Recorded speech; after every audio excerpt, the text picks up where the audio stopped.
Welcome back, guys. I realized that on the channel we're not doing a whole lot for the beginners. So in this video we're going to do 5 things I wish I knew before I started crochet.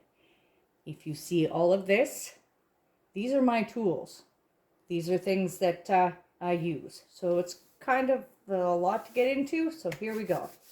First of all, what are your expectations? Are you going to do a project in a day? Are you going to do one in a month? Are you going to do one in a week? Those are your expectations. Once you figure that out, realize that you need patience. So I'm going to be pretty blunt here. If you do not have patience and you cannot read your pattern and you get frustrated really easy, crochet might not be the thing for you. So next, tools. We have several. We have our yarn needles. Let's make sure we can see that in there. Yes, we can. Each one of these has, of course, every tool has their use. You've got your round ones, large ones, small ones, etc. We get what a needle is. We've got scissors. Right there, of course. We've also got, these are the hooks. Okay, so this is a plastic hook.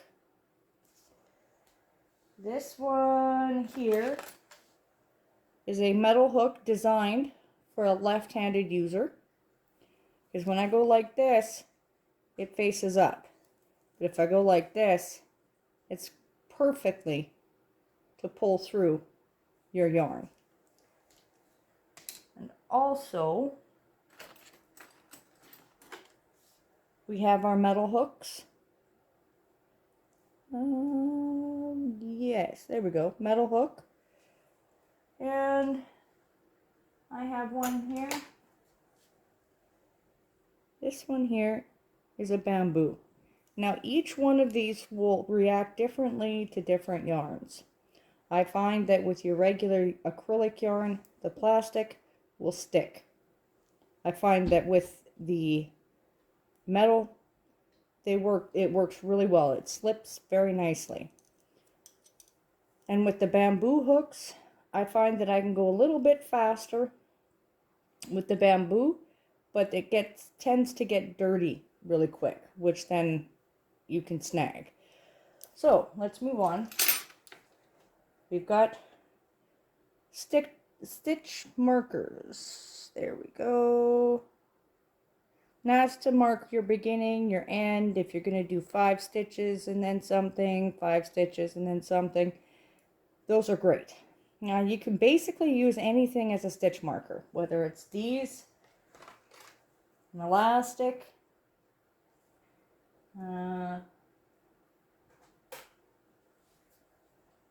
bobby pins, they work great.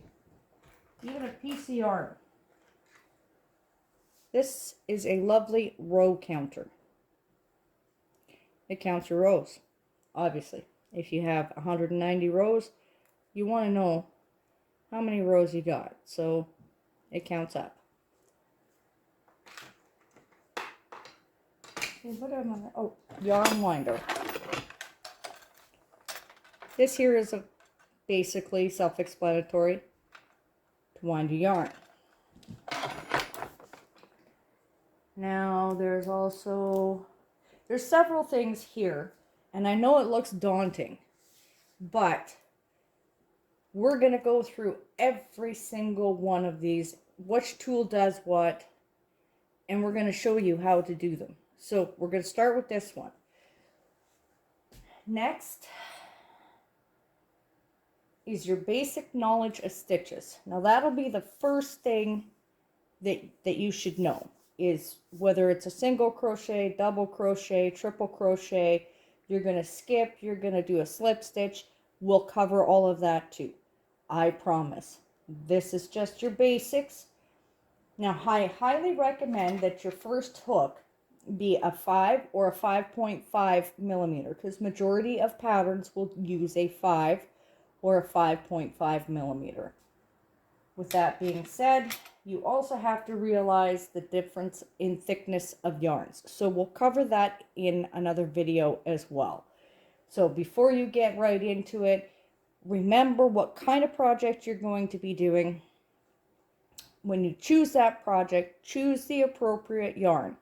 And when you choose the appropriate yarn, make sure you have enough of that yarn.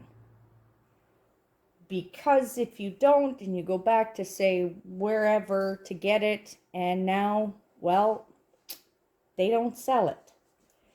Let's see, what else do we have here? Patterns. That's right. So here's a pattern for a scarf that you can get off a skein of yarn. This one was off of a Red Heart Super Saver. Tells you the kind of yarn you're going to be using, what kind of hook or needles, knitting needles, that will cover too as well. And how to pull your yarn. We'll cover that as well. Also too, when your project is finished, depending on what it is, it's always nice to have a bottle of water so that if it is kind of curly or if it doesn't look right, you can relax your yarn or your project with this. Of course, measuring tape. As I've said before, choosing your project. If you are a beginner, choose something that is within your skill set. Of course, if you are a seasoned crocheter, then of course you can do whatever you need to do. But as far as beginners are concerned, don't go into crochet thinking you're going to build a full wardrobe of clothing with absolutely no yarn and absolutely no knowledge. Don't think a project's going to take you a half a day, because life happens. You're going to have animals, if you have pets, that are going to get in the way. Trust me, they love to help. You're going to have phone calls or children or what have you. So when you start with a basic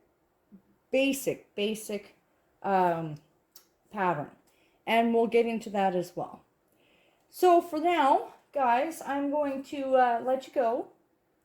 Don't forget to like and share, subscribe, comment. Comment some of your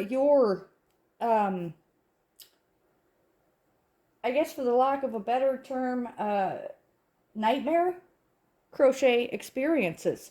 I'd love to hear about it. See if we can't get you past that. And always, guys, keep on hooking.